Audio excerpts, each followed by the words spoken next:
Hello বন্ধুরা, কেমন আছেন সবাই? আশা করছি সবাই সুস্থ আছেন এবং ভালো আছেন। চরিত্রহীন উপন্যাসের ৪৪তম পর্বে আপনাদের সকলকে স্বাগত। চলুন শুরু করা যাক। দিবাকর বাড়ি ছিল না, সান্ধ্য ভ্রমণে বাহির হইয়াছিল। সুতরাং ইতস্তত করিয়া উপেন্দ্রকে একাই ভিতরে গিয়া বসিতে হইল। কিন্তু কিরণময়ী আর তাহাকে যেন লক্ষ্যই করিল না। গাড়ির একটা কোণে মাথা রাখিয়া স্তব্ধ হইয়া রহিল। কিছুক্ষণ কাটিয়া গেল। অমন চুপচাপ বসিয়া থাকাও অপ্রীতিকর। তাছাড়া উপেন্দ্র নিশ্চয়ই বুঝিতেছিল কিরণময়ী কিছু ভাবিতেছে, কিন্তু কি ভাবিতেছে তাহাই যাচাই করিবার জন্য কহিল, দেখে এলেন তো, এই বুদ্ধিমতীটিকে নিয়ে আমাকে ঘর করতে হয়, কিন্তু এমনই তো তাকে আঁটবার জো নেই। তাতে আপনি আজ তামাশা করে যে সার্টিফিকেট দিয়ে এলেন, এবার আর তার নাগাল পাওয়াই যাবে না। কিরণময়ী ইহার কোনো উত্তর করিল না।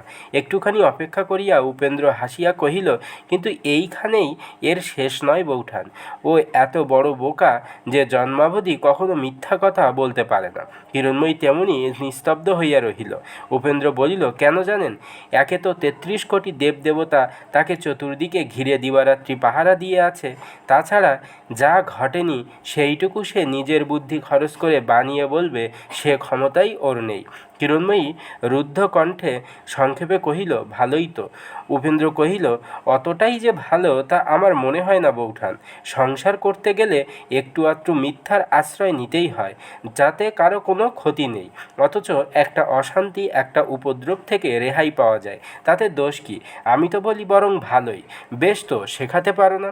শিখবে কি করে বৌঠান? একটি অতি ছোট মিথ্যের জন্য যুধিষ্ঠিরের দুর্গতি হয়েছিল, সে যে মহাভারতে লেখা আছে। দেবদেবতারা যেরকম হা করে তার পানে চেয়ে বসে আছে, তাতে জেনে শুনে মিথ্যে কথা বললে আর কি তার রক্ষা আছে? তারা হিড়হিড় করে টেনে ওকে নরকে ডুবিয়ে দেবে। একটু থামিয়ে কহিল, বৌঠান, ঠাকুর দেবতার চেহারা ও চোখ বুজে এমনই স্পষ্ট দেখতে পায় যে সে এক আশ্চর্য ব্যাপার। কেউ ঢাল খাড়া নিয়ে, শঙ্খচক্র গদাপদ্ম নিয়ে, কেউ বাঁশি হাতে করে এমনই প্রত্যক্ষ হয়ে ওঠে ওর সামনে এসে দাঁড়ায়, শুনি আমার গা পর্যন্ত শিউরে ওঠে। আর কারো মুখ থেকে ওরকম শুনলে আমি মিথ্যা বানানো গল্প বলে হেসেই উড়িয়ে দিতাম, কিন্তু তার সম্বন্ধে এ অপবাদ তো মুখে আনবারই জো নেই বলিয়া শ্রদ্ধায় প্রেমে গর্বে বিগলিত চিত্তে সস্নেহ কৌতুকের স্বরে কহিল, তাই দেখে শুনে ওকে মানুষ না বলে একটি জানোয়ার বললেও চলে। বলিয়াই তাহার বুদ্ধি, যিনি ছেলেবেলায় ওর পশুরাজ নাম রেখেছিলেন, ও কি বৌঠান! গাড়ি মোড় ফিরতেই চোখের পথের উজ্জ্বল আলোক গ্যাসে সহসা কিরণময়ীর মুখের উপর আসিয়া পড়ায় উপেন্দ্র অত্যন্ত চমকিয়া দেখিল, তাহার সমস্ত মুখখানি চোখের জলে ভাসিয়া যাইতেছে। উপেন্দ্র লজ্জায় স্তব্ধ অধোবদনে বসিয়া রহিল, না জানিয়া যেখানে সে আনন্দ মাধুর্যে মগ্ন হইয়া স্নেহে সম্ভ্রমে পরিহাসের পর পরিহাস করিয়া চলিতেছিল, আর একজন সেইখানে ঠিক তাহারই মুখের সম্মুখে বসিয়া কি জানি কিসের বেদনায় নিঃশব্দ রোদনে বক্ষ বিদীর্ণ করিতেছিল। পাথুরে ঘাটার বাড়িতে উভয়ে যখন আসিয়া পৌঁছিল, তখন রাত্রি ১ প্রহর হইয়াছে।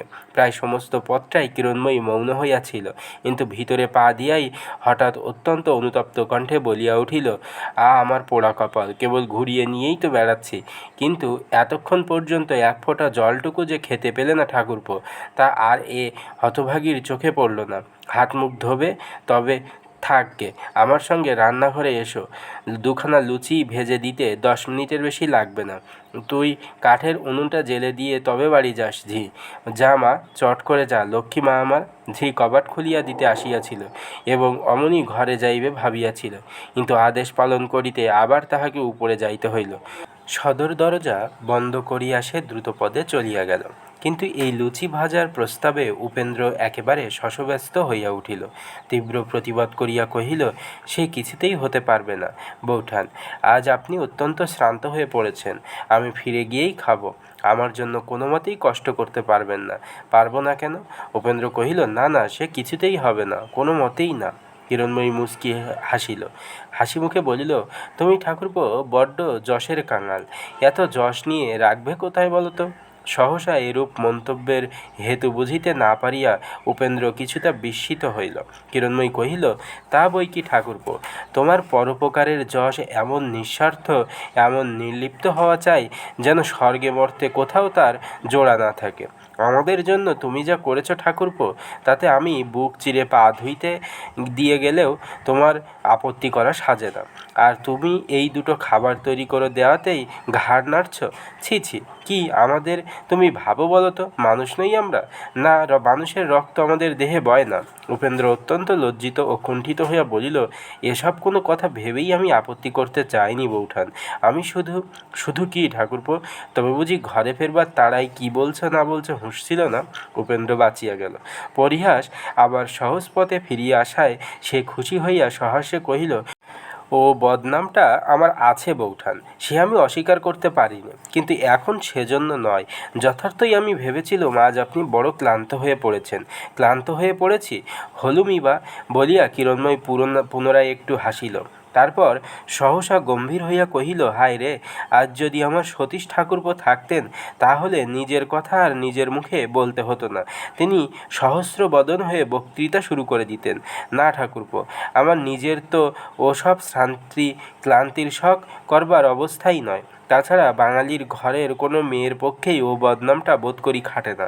আত্মীয়ই হোক আর অনাত্মীয়ই হোক, পুরুষ মানুষের খাওয়া হয়নি শুনলে বাঙালির মেয়ে মরতে বসলেও একবার উঠে দাঁড়ায়, তা জানো?